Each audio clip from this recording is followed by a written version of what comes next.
Hey, how's it going? So today I'm just going to be making a quick video about my top 4 manga of all time.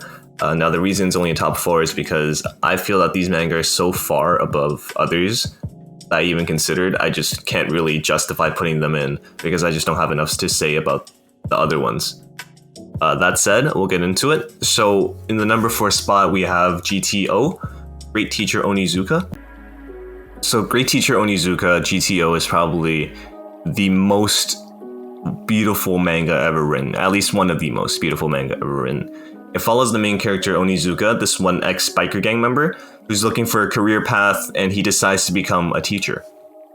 He's completely uneducated and unqualified to become the regular teachers that we would think of, but he gets hired anyway because of his personality and his tenacity. So he gets placed as the homeroom teacher for class 3-4, which is filled with these troublemaker students that are notorious for bullying their teachers and getting them to quit.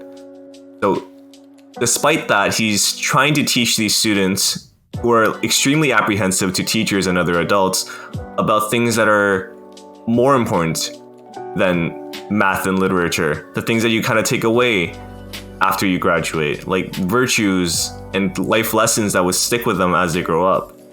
So throughout the manga, you see him breaking through the walls to these kids, you see him bonding with them, you see him helping them, you see him taking care of them, and in all, this manga is just so inspiring and heartwarming to read. Right? The manga itself is just so beautifully written, and even down to the nuances of each student and how he connects to individual students themselves. This story is just really warm. It has a really warm feeling to it, and that's why it's in the number 4 spot. So next we have the number 3 spot, which is Grand Blue Dreaming. So this manga is essentially the definition of enjoying your springtime of youth. It follows the main character Kitahara Iori as he moves away from his family to a small seaside town where his uncle owns this one scuba diving shop called the Grand Blue.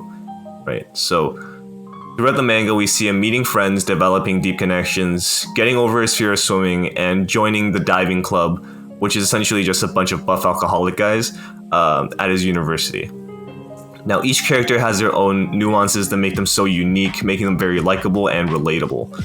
The manga is probably just one of the funniest things out there, and it's just makes you really connect and care for these individual characters that are in this diving club, and it makes you want to live in that world with these characters. It makes you want to drink with them, go diving with them, hang out with them.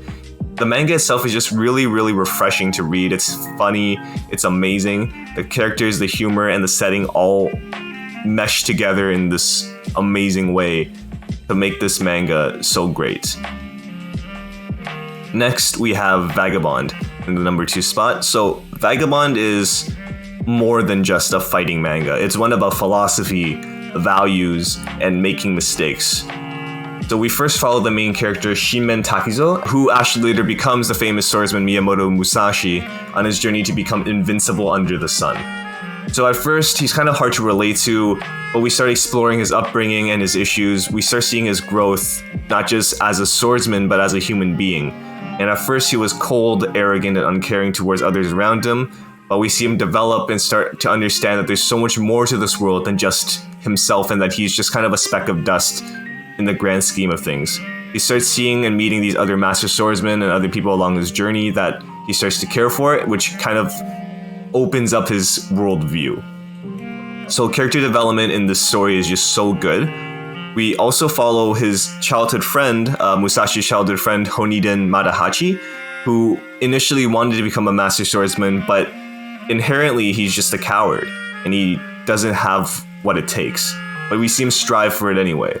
We see him make so many mistakes that haunt him and do things that he can't forgive himself for, even though others who he did harm along the way have long forgiven him for doing such things. The story and the characters behind Vagabond is just so raw and emotional, and just everything just feels so extremely human. And it's so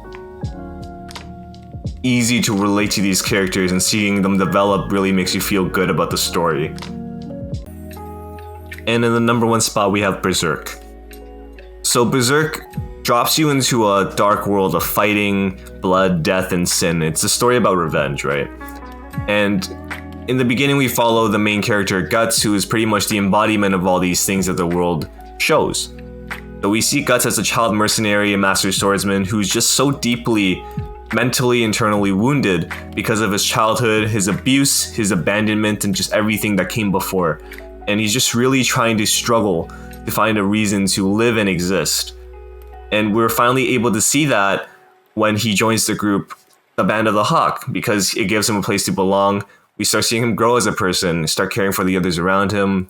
He starts falling in love and deeply connecting with other people in the group, just like his friend Griffith.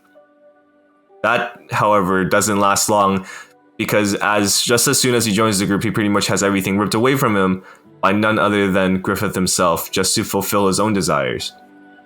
And we see Guts spiraling back into this dark world of fighting, blood, death, and after losing everything, he's even trying to fight against fate itself just to survive and push along the path.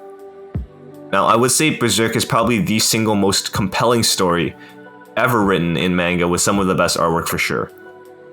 The manga itself just has so much world building, character development, and it really makes you feel what the characters feel. We really feel when Guts feels angry, sad, hopeful, or any kind of happiness throughout the show or throughout the manga.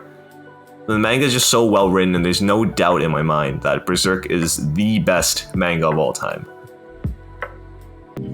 So I do want to mention some other notable works like Monster and Vinland Saga. It's just that I couldn't really justify putting them onto the list because I just don't have that much to say about them. But they are really good reads as well. And yeah, that's my list. Let me know what you guys think. But thanks for watching.